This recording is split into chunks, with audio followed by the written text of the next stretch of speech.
Good evening. My name is Aniha Brar, and as the Dean of the Young India Fellowship at Ashoka University, it is my pleasure to welcome everyone who has logged on to this session for the launch of the second edition of Final Draft, the YIF's Journal of Student Writing. Thank you for taking time out on a Sunday evening to join us as we take a closer look at the journal and then meet three very engaging and exciting panelists this evening. The idea for Final Draft was born almost 3 years ago, as a few of us associated with the YF and its critical writing program wanted to find a way to showcase student writing. It took on a life of its own as the writing faculty at the program came up with a name and guidelines, and they reached out to their former students for submissions. This journey was not without its hiccups and steep learning curve. As we worked on an editorial policy, we checked legal and ethical norms and proofed and edited the pieces. Then came the pandemic, and we had to abandon all thoughts of a printed edition this year. But going online allowed us to go further and to reach even more people. I mean, all of you are here with us this evening, and we're really grateful for that. It also meant that we could bring on board an artist and populate the pages with some truly wonderful images that I hope you'll take time to look at when you do go through Final Draft. So this issue contains the writings of authors from the Young India Fellowship class of 2018. And I would like to congratulate Nandita Padmanabhan, Mandeep Singh, Meher Pasricha, Neeti Sarah John, Urvashi Chopra, Varun Pandey, Deepika Raman, Kishan Kudur Shastri, Ishan Mehandru, Fatima Khan, and Ifsha Zehra for having their student work published here after a really rigorous process. Vivekananda, also an alum, deserves a special mention for the cover and the individual artwork to go with each piece of writing. Even though this is becoming a bit of a roll call of names, I hope you'll bear with me, because it would be remiss of me to not mention the editorial board comprised of faculty and administrators at Ashoka and the YIF. So this is to acknowledge the efforts of Anuj Gupta, Anunay Rajhans, Durba Chattaraj, Kimsen Kipgen, Prateek Paul, Ratna Menon, Ritvik Agarwal, Satyendra Singh, Shayan Chaudhary, and Titash Bose. As a former teacher of writing and forever enthusiast, I too have added my involvement to these efforts. As always, thanks are due to all the teachers of critical writing at the YIF, past and present. All these efforts have been ably broadcast far and wide by Mohit Dhingra, also an alumnus, who has been taking care of our social media presence for the past few weeks. So before we go ahead and meet our panelists and really get stuck into the conversation about writing, there are some quick housekeeping matters I'd like to share with you. While the webinar host will keep microphones switched off during the panel discussion, you can send in your queries throughout the session by typing them out in the Q&A box. You can see the icon for that at the bottom of your screens. We will also share a link to the journal in the chat box for everyone to be able to download a copy of the journal by the end of the evening. So now we come to the part of the proceedings that I'm sure everyone has been looking forward to. I know I have. So I'd like to introduce our panelists this evening as we enter into a discussion on writing and the processes of writing. First up, Jonathan Gill Harris, who's a professor of English at Ashoka University, where he has been instrumental in setting up both the English department as well as the various writing programs and centers that Ashoka is a proud host of. In the past, he has taught at George Washington University and at Ithaca College in the US, as well as at the University of Auckland in New Zealand. Among the many, many accolades to his name, Professor Harris has been a recipient of fellowships from the Folger Shakespeare Library, the Society for the Humanities at Cornell University, and the National Endowment for the Humanities, and has also served as associate editor of Shakespeare Quarterly. Professor Harris has been teaching, researching, editing, and writing books on Shakespeare, early modern literature and history, literary theory, and post-colonialism for more than a quarter of a century. Among his many books, his most recent works, Masala Shakespeare and the First Firangis, are the ones that stand out to me too for their freshness of thought and innovative approach to style and genre. Shumona Roy is Associate Professor of English and Creative Writing at Ashoka University. Prior to this, she taught English literature and government colleges in Bengal. She was Carson Fellow at the Rachel Carson Center for Environment and Society in Munich and a full-time visiting fellow at the South Asia Program, Cornell University. She teaches courses in poetry and poetics, the essay, and other minor forms. which none of us refer to them as such. She has published books in a range of genres from nonfiction, How I Became a Tree, to a novel, Missing, a book of poems, out of syllabus poems, and a book of short stories, My Mother's Lover and Other Stories. She contributes poems and essays regularly to publications like Granta, Guernica, Los Angeles Review of Books, and Caravan, and also writes a monthly column on the subject of plant life for Hindu Business Line called Treeology. Urvashi Butalia is a visiting faculty member at the Young India Fellowship at Ashoka University, reader at the College of Vocational Studies at the University of Delhi, and founder of Zuban Books, all roles through which she has played a path-breaking role in creating a significant space for feminist voices and writings in India. Co-founder of Kali for Women, India's first feminist publisher, and now director of Zuban, she is also author of the award-winning Oral History of Partition, The Other Side of Silence, Voices from the Partition of India. Her writings on gender, communalism, fundamentalism, and media have appeared in several newspapers and magazine publications, including The Guardian, The New Internationalist, The Statesman, The Times of India, Outlook, and India Today. Among the many awards she has received are the Pandora Award for Women in Publishing, the French Chevalier des Arts et des Lettres, and the Padma Shri by the Indian government, along with the Goethe Award given out by the government of Germany. Speaking for myself personally, I have the privilege of calling each of these three panelists my friends, mentors, co-educators, and people to, with whom I toss ideas around about everything to do with student life, writing, feminism, literature, and a lot else. Each time, their insights and articulation have left me impressed and humbled. Today, I'm hoping to be able to bring slivers of those conversations to all of you attending this webinar. So welcome, Gail, Shomona, Urvashi. I'm so glad that you agreed to join us this evening. Each of you has guided and advised us through this journey of bringing out Final Draft, from the very inception of the idea to editorial policies that we were, talking to Urvashi about, to actually even engaging with authors like I know you have, Shomona. So what do you think of this publication now that it's in its final version? Perhaps we'll start with you, Gil. Well, I'm very pleased to see Final Draft out a second time. And there's something nice about this, that a journal called Final Draft can never be final.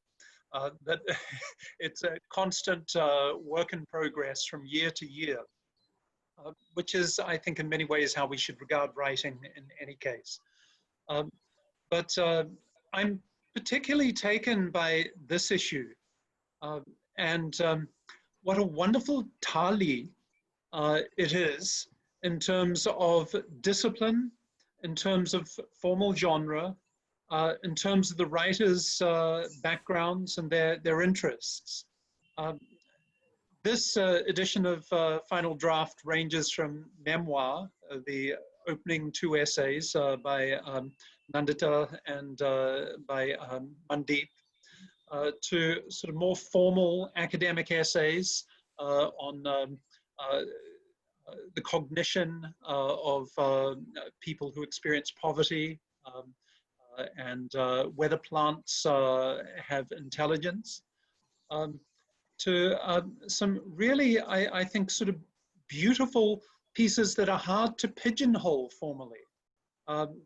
I, for instance, was taken very much by Ishan Mehandru's piece, which is both an academic study of how the RSS relates to larger political discourse, but it's also in some ways a sort of personal memoir of his attempts to converse with someone who had been very involved in RSS Shaka meetings for a number of years, initially to advance his political ambitions, and then for what he claims were simply cultural and nationalist reasons.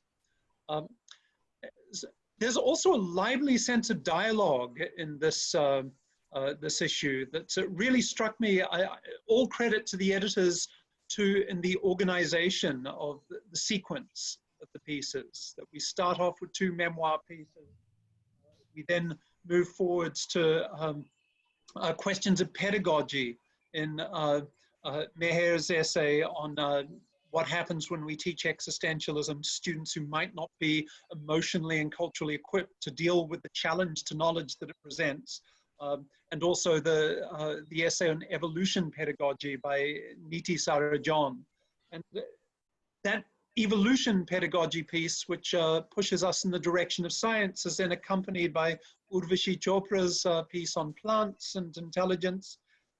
Then we get a couple of pieces on poverty and economics, Varun Pandey's, Deepika Raman's investigation of Bartleby the Scrivener and Fight Club and experiences of alienation engendered by capitalism. Two, in some ways, very different essays on the politics of right-wing India, one arguably a little bit more sympathetic to Modi's appropriation of Gandhian rhetoric, another that is much more critical of how the RSS has operated, but also how the left has failed to respond. And then finally, two wonderful pieces on the experiences of being Muslim in India and also Muslim in a part of South Asia that might not consider itself Indian, Kashmir. So there's something sort of wonderfully satisfying about how these pieces speak to each other as well. And I hope that's something that we can return to. It describes not only the experience of the reader, that we begin to make connections between these essays, but it also suggests something about the sort of workshop laboratory space out of which these essays emerged, that there were very much spaces of conversation. These aren't simply pieces written by people who downloaded their opinions. They were talking with each other in order to produce these pieces. Thanks, Gil. That's a lovely recap of the book. Shumana, you had actually also talked about a couple of pieces that stood out for you and some elements in the journal that did. What were those? I would like to begin by complimenting the artwork in the journal. And I think it's by Vivekananda. And I'm sorry that Vivekananda, if you're online, I cannot pronounce your name like Trump did. That would add something to this. But I just wanted to say that the cover, what struck me particularly about the artwork was that some of these colors do not belong to nature as we understand nature, particularly the color that you have used on flowers which resemble, lotuses. And that struck me as extraordinary, particularly because it happens to be in a journal of, it's called critical writing. And that's one of the things that I would ask YAF team to think about. I think it could be just a journal of writing, because I know Gil and I have had this conversation many times before. And I don't think at Ashoka, we really, even you, Aniha, we really don't make this distinction between creative and critical writing at all. And so, even when I think it was the YAF team which says, who's writing, when they compliment the character of writing in this journal, they say, I quote, whose writing journeys animate this journal. And I like the word, the use of the word animate, because as a sufferer, and I'm sure everyone on this panel and many of us who have tuned in would feel like fellow sufferers. When we read academic writing, we really don't find it animated in any way. And one of the things, so when people ask me about writing, there is, as Satyajit Ray, and I happen to be the only Bengali on this panel, and it, representing Bengalis everywhere in Delhi and Ashoka and publishing. So I have to make this token reference to Ray to prove that I am a Bengali. But Ray made this distinction, saying that there's no, when he was asked to make this distinction between parallel cinema and the kind, different kinds of cinema, and he said there's only a good film and a bad film. Similarly, there's only good writing and bad writing. And for me, good writing is anything that moves me. I cannot say that very much for academic writing. I think the phrase, just as the word animates, exists for a reason, comes from anima, as we know.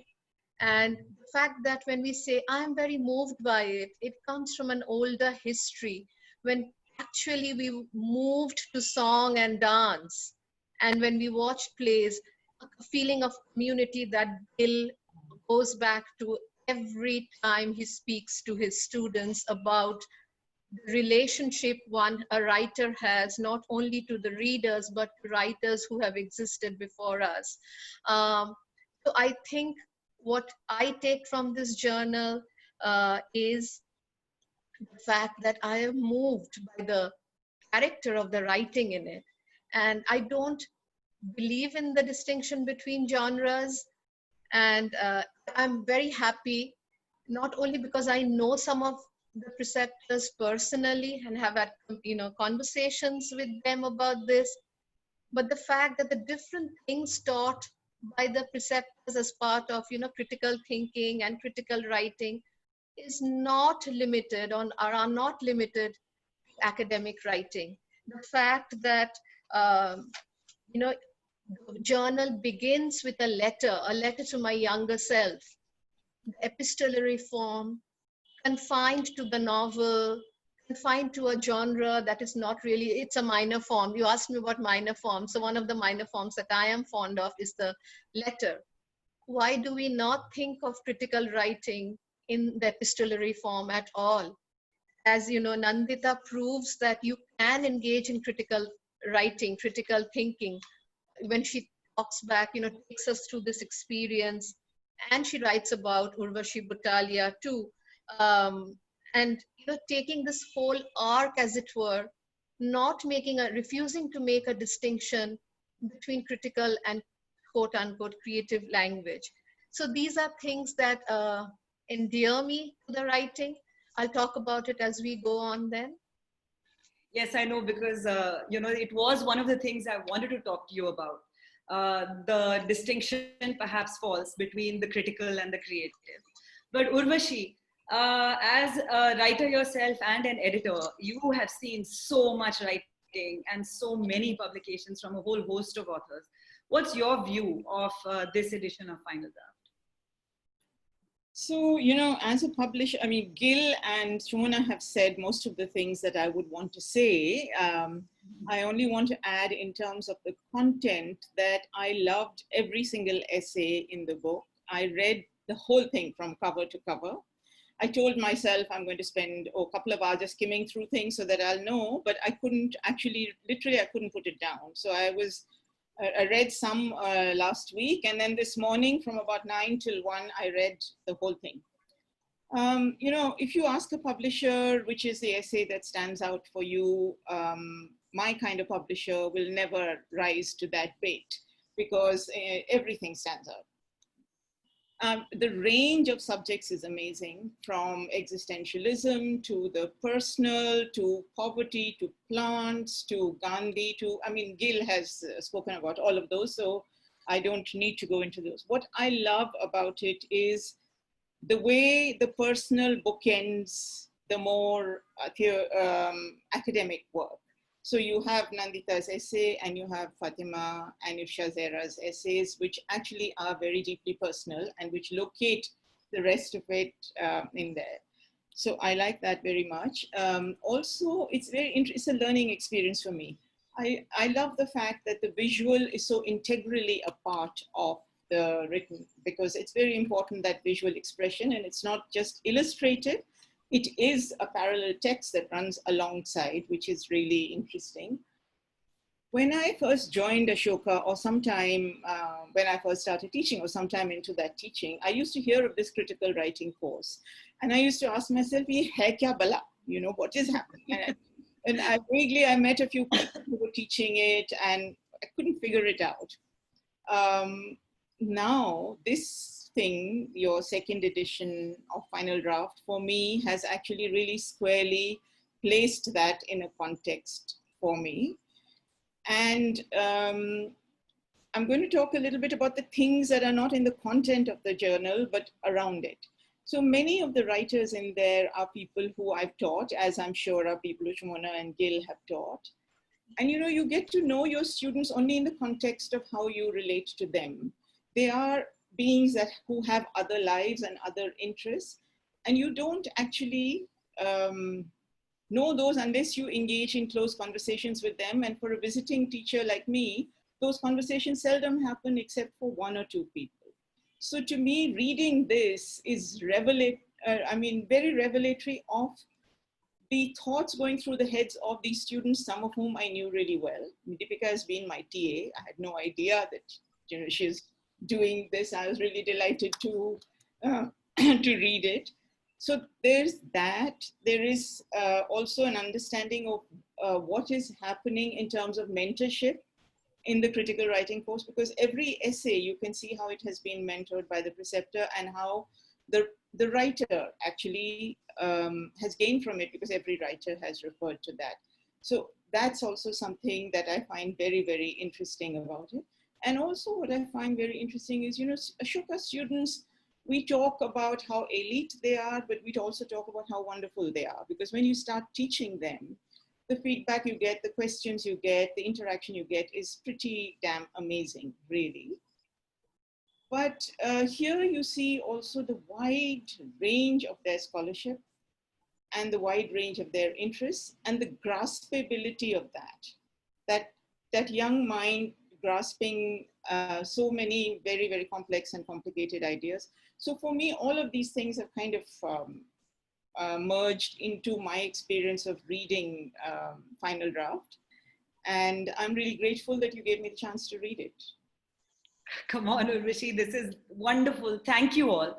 Maybe we could widen the discussion beyond just the journal, because while I'm sure the authors are here, and I'm really hoping everybody who is watching this webinar will take a look at our journal. This was also meant to be broader reflections on writing, which have crept into what all three of you have said. So to begin with, and I'm not a fan of asking for advice for young writers, but are there any observations, even, avoid this pitfall kind of advice, or any sort of helpful insight that, as people who have been authors yourselves, have submitted work, have looked at your own work over the years and looked back at it, is there anything that you'd like to share for all young authors, those who have been published as well as those who haven't? Gil, perhaps we could start with you. So there are two pieces of advice I'd give, which, by the way, I think all 11 authors represented in Final Draft already know. Certainly the first piece of advice. I meet so many young students who want to be writers, but who don't want to read. They want to broadcast, but they don't want to receive. Just as it's impossible for a musician to become a gifted musician if they don't listen to other musicians, so is it impossible for a writer to become a good writer unless they are constantly reading. It's not just about picking up the skill of writing from other writers. It's about recognizing that every act of writing is always at root a conversation with one's intended audience, a conversation with other writers, what they've written before, a conversation with mentors, teachers, even a conversation with oneself.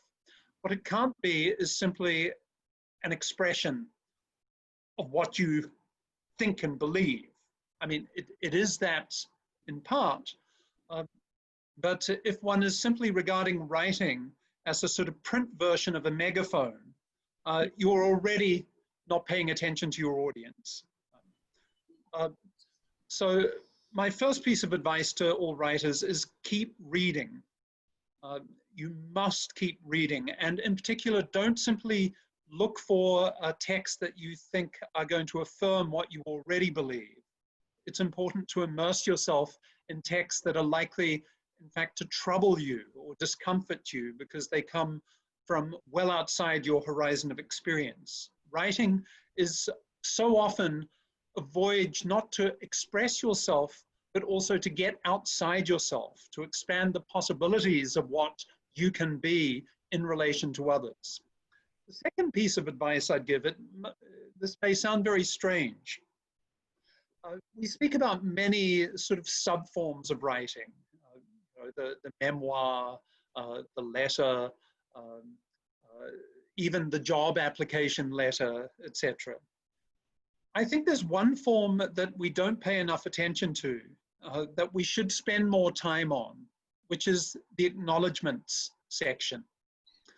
And I'm not talking about cheesy Academy Awards type acceptance acknowledgements. You know, I'd like to thank my manager, I'd like to thank God, I'd like to thank mom. I'm thinking more about what writers of books often have to fuss over at the end when the publisher says, we're going to put your book out, and there's a section called acknowledgements. There is an art to writing acknowledgements, and it's one that can't start simply at the end of a project. I think acknowledgements, without being too grandiose or megalomaniacal, start at the beginning of a project. Acknowledgements recognize that you are always indebted to the ideas of others. You know the old saw about good writers being simply short people standing on the shoulders of giants. It's important to recognize the conversations that have preceded your act of writing, the conversations that have enabled the writing that you do. And I know it can sound like a cheesy cliche, but there is something to be said for writing in a spirit of gratitude. It also takes the pressure off you to be somehow this sort of font that is producing out of nothing brilliance. Once you begin to recognize that the words you're using have been used by millions of people before, that your habits of thought have been habits that have been forged and molded by people before you, and that that doesn't make what you're doing any less original. You're not mugging up what people have said before, you're not imitating what people have said before, but you are situating yourself in conversation with these people who have written before you, spoken to you, affected you in some way. Then I think writing becomes a much more enjoyable, dare I say it, joyful experience. Yes, writing can often be a time of deep distress, thinking, how on earth am I going to move beyond this obstacle? How am I going to convert the blank page or the blank screen into something full of lines? But I feel that once one begins to acknowledge, the point is not to give people gyan when you write. The point is not knowledge. The point is to acknowledge, to recognize that knowledge is always something dialogic that involves a conversation with other people. It's a wonderful act of being humble at the same time as it opens you up to the possibility of new ways of thinking that might not have come just from you. Thank you, Gil. Urvashi, I remember in an earlier conversation, and perhaps that could be part of what you would like to say, you had talked about even pressures that writers might feel to fit their writing into some sort of mold, etc., and how perhaps they should think about navigating that. So yeah. So, I think, again, one can hardly give advice, but in any case, everything that Gil said, and I would add to his, the first idea that he spoke about, which is to read.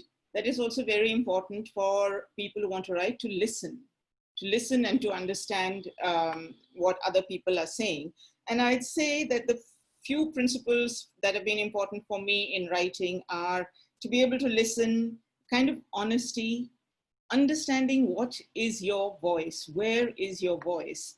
And the story that I once told you comes back to me, that when I was at college and I was writing my very first term paper on Shakespeare's Troilus and Cressida, my tutor made me rewrite it 10 times. She would just throw it back at me every time I took it to her, say, this is rubbish, go back and rewrite it. And the 10th time I wept as I rewrote it. And when I took it back to her, she said, this is a gem. Don't ever forget that you must write from your heart and forget all that jargon. And that was the moment in which I realized that this is my true voice in writing. And I have to be confident of it. And I decided, okay, jargon, footnotes, ye mera kaam nahi hai, I'm not interested. So I think finding your voice is very important. Recognizing your limitations. You know, not every form is something that you can do. You can't, I mean, some people have the skill to be novelists and poets and I mean, Shumona has many forms of writing, and her writing is like distilled wine. You know, it's so delicious and there's so many flavors, you know, at the edges that you're feeling, and they're elusive and you're trying to trap them. I think that kind of writing is pretty amazing. So I think recognize your limitations. Humility is very important. You're not the first one. No idea is new. All you're doing is casting a new light on it.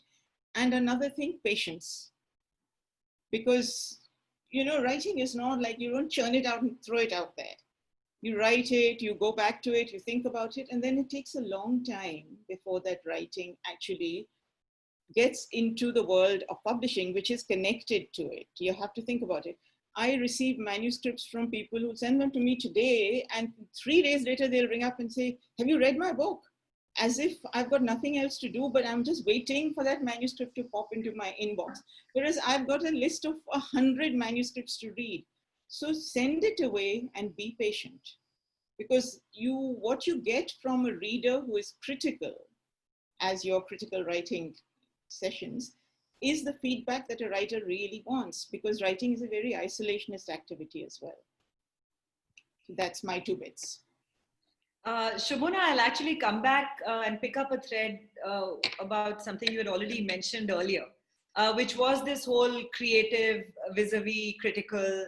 And I remember in an earlier conversation, you had also said something about the current engagement and understanding of literature and what purpose, if any, it serves, etc. So would you want to talk about that, you know, at a little more depth on that? May I just add on to something that Gil and Urvashi have said, because I feel very close to what they said, and with Gil in particular, I've had long conversations about this and I've learned so much from him. So maybe what I am saying will perhaps only be a paraphrase of what I have learned from him. So I'm sorry, Gil, this is an acknowledgement.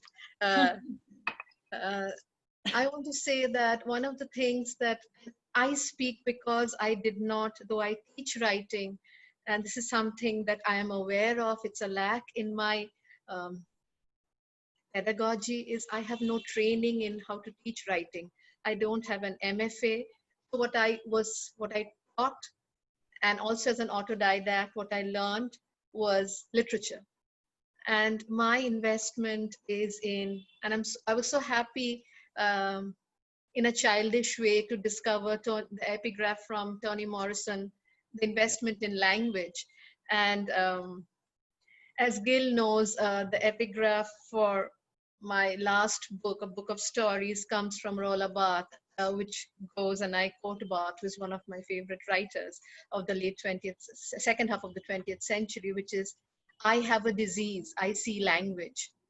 So I think I share a similar disease. I really do see language. And one of the things that I find important for me, my understanding of myself, is not so much as a writer, you know, because of my very middle class upbringing, it was impossible for me to think of myself as a writer.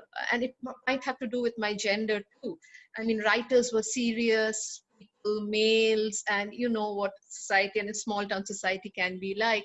So I like to think of myself as a bhasha kormi, or a language worker. So what I teach in class is I'm a worker. I'm an employee of language, and that is what I teach in class. So, you know, hear this word in publishing so very often. We have geniuses being produced overnight. Classics and masterpieces no longer have to pickle over time, but are produced in a publisher's blurb. I just think the genius is in language. And it is important to recognize that when we talk of originality, it is how the writer or the user of the language must be a language worker themselves, has added something to this whole body of language. Language is a living tradition. So every word I choose, when I use the word choose, I am rejecting every other word that exists in the dictionary and in the English language. Every word is an act of choice. Every word I use. Remember, therefore, my responsibility to my employer in this case, which is language. And so what Gil said about acknowledgement, I think is actually an acknowledgement also that neither literature nor any literary text nor our individual use of language is Sai Baba's vibhuti that I clap and I get some kind of sweet. It is an engagement with a literary tradition that I am trying to belong to, and that must be working through me. I am an agent of that, to recognize that. How does one do that, therefore? I say this in class every time, every single class I have taken at Ashoka, I have said this. Reject the cliche because it is ready-made language. American pop culture tells you that you are unique, but they use the cliche, you are unique. Your uniqueness or our uniqueness would be in how we are using the language. I'll just give you an example. I read a lot of travel writing because I feel homebound sometimes, and these days quite often. Urvashi was talking about you must find your own form. This, I think, is one of the greatest problems, particularly in Anglophone writing in India. And this is something that all the writers in Final Draft have been able to overcome. They have been able to find their own form. They did not think, oh, the novel is the most commercial form and I must be able to write that I am a novelist. I purposely said minor forms also in my bio on Ashoka, because you will never meet anyone who says in Delhi particularly, will say, I want to be an essayist. Everyone wants to be a novelist, as you know. It's sexy to be a novelist. And no one wants to write essays in their bio. So recognize, for instance, travel writing in India, and I think Urvashi and Gil will agree with me, that everyone tends to write the same kind of narrative. Even when there is a lot of research so-called research put into this, it is different from, I just want to say, traveling on a road is very different from traveling through manuscript. One is traveling through space, the other is traveling through time. One is navigating two different axes. And therefore, the writing must be able to, reflect that. Those kind of forms, the forms that one creates for oneself, is something that I find missing, not just in Anglophone writing in India, but mostly because Anglophone writing in India is so influenced by writing that comes to us from America, as you know. The rejection of ready-made language, we say heku, this person we dislike so much. So one of the things that you used in your preface is the word blundering. If I have any advice to give anyone, whether one is writing or one is a scientist, please do a lot of blundering. That blundering should be reflected in your writing. That makes it attractive because we are so imperfect. We know, Gil began with this, and I was a little annoyed with Gil because he had stolen my line without knowing it, that there actually is no final draft. Proust was found in someone found Proust writing, and they asked him, what are you writing? And he said he was writing, remembrance of things past. But you've already written this book and this is published. He said, so what? I'm still continuing to write it. So that idea, yeah. Thank you so much, Ramona. And it's strange you picked up on me using the word blundering in the preface, because I really thought about that one a lot. Because I didn't want to undermine the efforts of either the YF writing faculty or the authors. I could carry on talking to the three of you all evening. And as all of you can attest, we have had hour-long conversations in the past. But there's a whole host of questions that I can see coming up in the Q&A, and we are short on time. Can Aniha, can I say one thing to Shumona? Yeah. I'm stealing your phrase, an employee of language. Yes. Always searching for good titles. I'm going to keep it in my bank of good titles. Okay, yeah. No, all of you have had many quotable quotes, so I'm also stealing all sorts of pithy ways to say deep things. But now I'll actually hand it over. And first off, from me, thank you so much, both for giving us time on your Sunday evening, for giving us insight, and also for just, I don't know, decoding the process of writing as both a personal and a sort of community activity, which is very hard to do. But now I'm going to hand the proceedings over to Anuj Gupta, who's been moderating the questions as they've come in, and he will forward to you the questions that have come from the attendees. Anuj is the Assistant Director of the YF Critical Writing Program and an exceptional and much loved teacher of writing. In fact, almost all our writing faculty probably have their former students as attendees this evening. Anuj in many ways has been the driving force behind this project. So I'll hand it over to you now, Anuj. Thank you so much for that kind introduction, Aniha, and thank you so much, Urvashi, Shumana, Gil, for that fantastic talk. You know, at a point I was so engrossed, I was making notes, I forgot that I'm supposed to moderate the questions. Look at that chat box. But worry not, I have been doing that also. And I want to just quickly move into the questions. We've got some really exciting questions, both here in the chat box, as well as on Facebook and Gmail and elsewhere. And the first question is something that I get a lot in class, and I don't have a very clear answer to. So I'd love to see how you guys think about it. Can one make a career in writing? And if so, how to do so? Can I answer that? Yes, please do. The short answer to that is no, not unless you are Chetan Bhagat or Devdutt Patnaik or somebody like that. Or maybe the answer to that is yes, if by career you mean not making a living. So you can be a career writer, but it's very, very difficult to live off writing unless you're earning huge amounts of money, and that only comes from largely mass market kind of books. I imagine that you're not thinking of that kind of writing. It's rare otherwise for essayists, academic writers, literary novelists to be able to make huge amounts of money. Can I just add to that as a footnote? I agree with Urvashi when she particularly chooses to focus on career. I think it is possible to make a life in writing. Maybe not a career in writing, but certainly a life in writing. Absolutely. Yeah, thank you. I think I've made another mental note and I'm going to totally use that in class the next time a student asks that.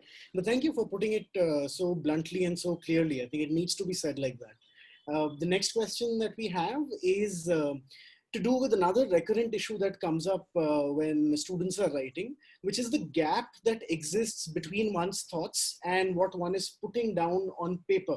Students are constantly looking for that precise word or that precise phrase, but being amateurs are often unable to find that. And this is a quality that we admire in writers, right? As Urushi put it so beautifully, that Shumana's voice sounds like distilled wine. So there is obviously a kind of aesthetic experience that you've had on reading her words and her syntax. But students, when they come to writing, they're confused because at one level, teachers ask them to imitate other writers and other people, but simultaneously also tell them, no, you need to find your own voice and that is what will make you a writer. So any thoughts on this paradox and how students can truly find their own voice in writing? Can I talk about this? Please do. I think voice is both one of the most important ideas. It's also potentially a dangerous one, because lurking behind it is the specter of originality, and also the specter of authoritativeness.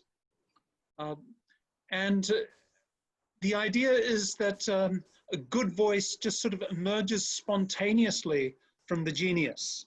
And there is perfect alignment between the mind of the genius and the utterance. And I think any good writer, Ben Jonson believes Shakespeare was an exception, but any good writer is constantly editing, constantly writing and rewriting. In other words, the voice is not something that spontaneously emerges. The voice is something that is produced through a great deal of work, a lot of it sort of recursive work that involves going back, thinking, rethinking, reading out loud, recalibrating, so that paradoxically, what seems like a voice that we might associate with a certain writer and say, wow, that really sounds like Salman Rushdie, or that really sounds like Arundhati Roy, or sounds like Shumana Roy or Urvashi Butalia, God forbid Gil Harris, is actually the result of chewing over and over and over again until it begins to sound right. So many people get frustrated because they say, I wrote this draft, and now you're telling me it isn't quite right. Well, welcome to the world of writing. Writing means rewriting. Yeah, all the time. If I could just reiterate that, it's really the nuts and bolts of writing that Gil is talking about. And the process of finding your voice is exactly that. It's not some magical thing that will happen, but it's when you write, and that's when the gap, the thing you're talking about, the gap between the word and what might be the thought that might be there in your head, that's when it gets worked out. And that's where I think, as a publisher, I think computers, coming in of computers has really turned writing into quite a sloppy activity, because you just bash out something and then you sometimes go back to it, or you don't. When you had a typewriter, when you were writing by hand, every thought had to be thought out and scratched out and rewritten. So, but that's just my little thing. Can I add a bit to what Gil and Urvashi have said? I think it also might have to do with the fact that forms and phrases are so, teaching language and form as a hand-me-down. You think that you must, there must be, whether I like Harold Bloom or not is immaterial, but it is important to recognize the anxiety of influence that we suffer from time to time, which is you read a particular writer, and that is why Bengal has not been able to produce a great many good writers after Tagore, though we had a very good set of poets and writers who are, the post-Tagoreans, but since then, Bengal keeps basking in its old glory because everyone tries to write like Tagore. Buddhadev Bose, another Bengali writer, said it was impossible to write like Tagore. It was impossible not to write like Tagore. So you are always trying to imitate, whether you are conscious or not, writers whom you admire. When people ask us about influences, we usually tend to name people whose writing we like. We are also influenced by people whose writing we dislike very much because we make mental notes. I don't want to write like him, or I don't want to write like them. I'm sorry, I said him. In any case, this is a very woman-heavy panel. So for a change, that is. I want to say that honesty, the precision has to do with honesty, Anuj. It is who I am. I cannot write like Gil Harris even if I try very hard, because I'm not him. I have not been formed by his experiences. My prose will be whatever I write, the way I speak will be formed by my own history. Personal, social, economic, all of these. The writing that we do not like is the writing that strikes us as dishonest because we are trying to write like someone else. Much of the bad writing that we are exposed to comes from this derivative character, I think. Anuj, if I could add in, even though I'm of course not published like everybody else on the panel, but as somebody who did a certain amount of professional writing, where there was an external form and format, there was a magazine and a publication, and there were word limits, etc. Because a lot of student writing also often has a preset format. So you're not entirely always free. And yet there is freedom in that. And this is something I struggled with a lot. That I've got this, sometimes there's even a page layout format. in, periodicals and monthly publications. So you know that there's going to be a text box or an image. And I remember, this is a phrase I've used in the preface, and I completely stole it from Gil. I won't even say borrowed it. Because in year 1 of teaching critical writing to the Young India Fellowship, this is something he and I talked about, and it stayed with me for 8-9 years, which is, thinking through writing, and whether critical thinking or creative thinking through writing. And it's a habit that I find a writer like myself has, where I'm not always very sure exactly how I'm going to do it. So I just start writing it. And then the rewrite and the rethink and the read aloud and all comes. But sometimes the act of writing is as much a clarifying device as having it all clear in your head and then sitting down to write. And I'm talking especially for nonfiction writing, or where you're doing reportage writing, or narrative essays, where you're taking some creative flexibility and freedom, but you have to stay true to fact, and you have to stay true to emotion and experience. That's a space where actually writing it would also teach me how I would like to write it. So that's just a little aside I wanted to say for those who are not doing pure play raw writing, but even where there's a draft that's been given to you or a brief that's been given to you. Within that, how do you find your voice? There's a format. If one went to art, I'm sorry. Can I, Anuj? Yeah, please go ahead, Shona. If one went to art school, the first few years are spent in doing the academic style. So we know from this, the academic style is not really one aspires to. It's a derivative style where you are copying, and don't forget the gender term, you're copying the masters. And then you begin to find your own voice.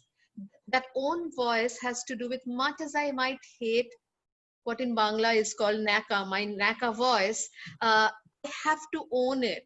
Urvashi spoke about confidence. Even if you are a person who lacks in confidence like I do, that is why I picked on blundering. That should also be reflected in the writing. The honesty of one's character gives personality to the writing. Never to forget who we are.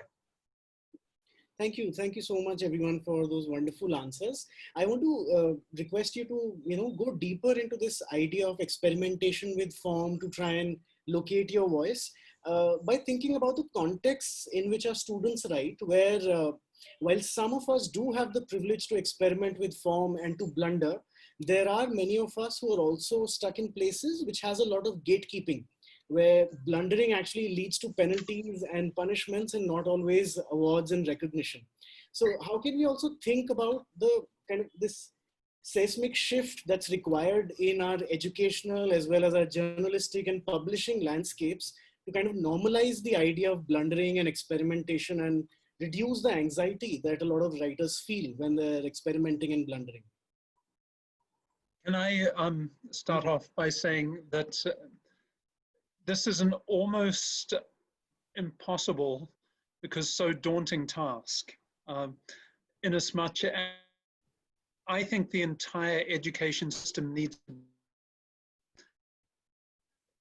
to the extent that right now education has become synonymous with giving back to authority what authority has given you. Yeah. The idea is that you mug up what you've been told will score you a good grade, i.e. the thumbs up from the authority figures, the examination apparatus, whatever. I remember an interview I did in the very first year of Ashoka. In fact, 2 interviews in quick succession with 2 boys from the same school in Delhi. I won't mention its name. One boy had scored 99 in English, and the second boy from the same school had scored something like 65. And I thought, oh, this is exciting. Someone who scored 99, it'll be interesting to talk with them. This boy couldn't answer a single question. He didn't have a single thought. In fact, I don't think, perhaps he did have thoughts, but he had never been taught that to ask questions was a legitimate mode of inquiry.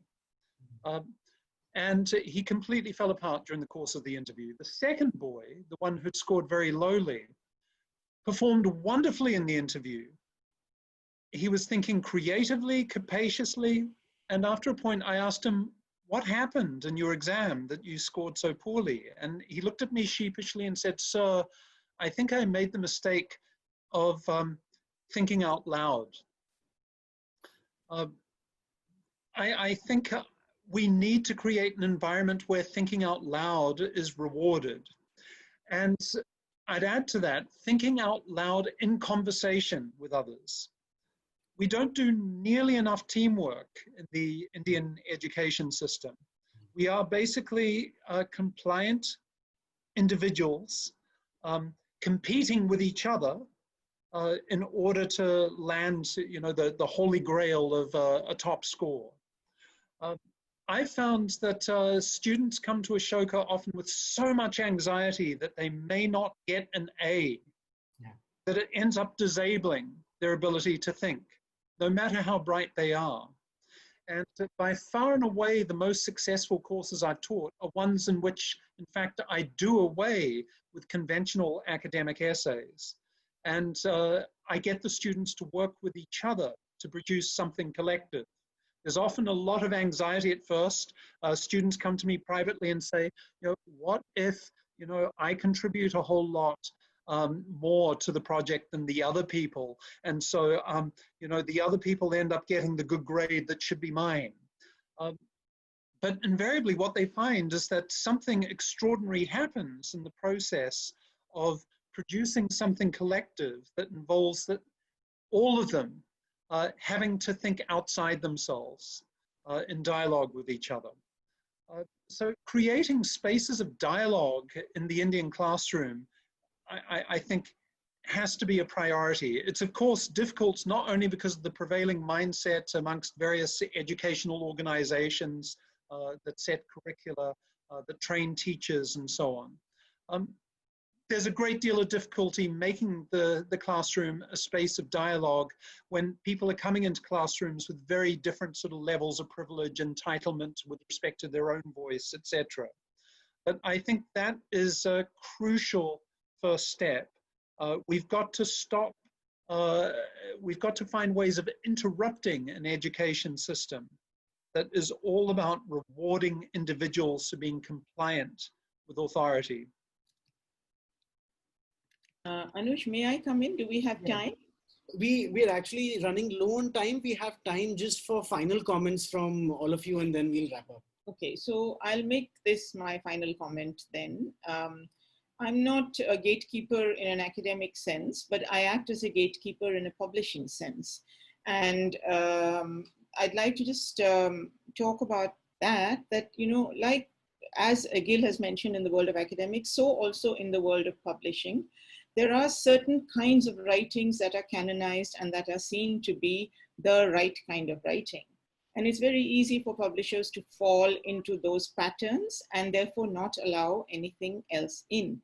In order to move beyond that, you have to have a commitment and an interest and time, and to really be able to go that extra mile, which, for example, in our practice, we try to do. And you learn how writing itself is a battle for so many people. And it's a battle to find different ways of writing. So a very quick example, I recently published a book by a Dalit writer where she talks about her work with Dalit women, and the language, the style of writing, the expression, they're all very different from what you would find in so-called normal, within quotes, writing. And it took me the whole book to understand that the way of expression was the protest that that her life had comprised. And so to accommodate that, you have to be able to understand that, but writers too have to know that that battle, as Shumona said, must be visible in the writing, so that the person receiving the writing knows where it's coming from, and it shouldn't just be a precious adopting of something that seems sexy. Shumana, could we have any final thoughts from you if you'd like to share something?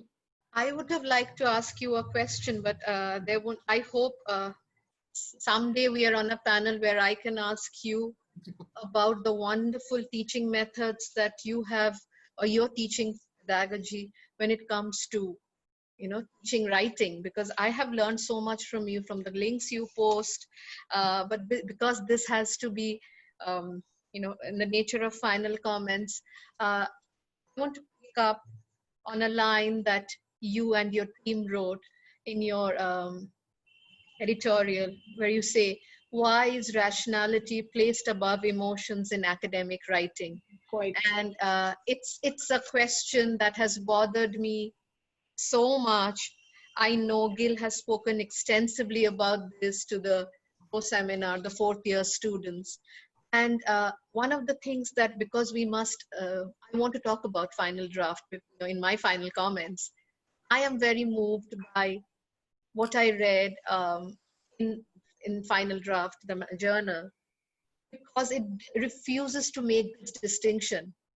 So when you can begin a journal of critical writing with a letter, the second is, I dream in English. And we are so used to saying, interpretation of dreams.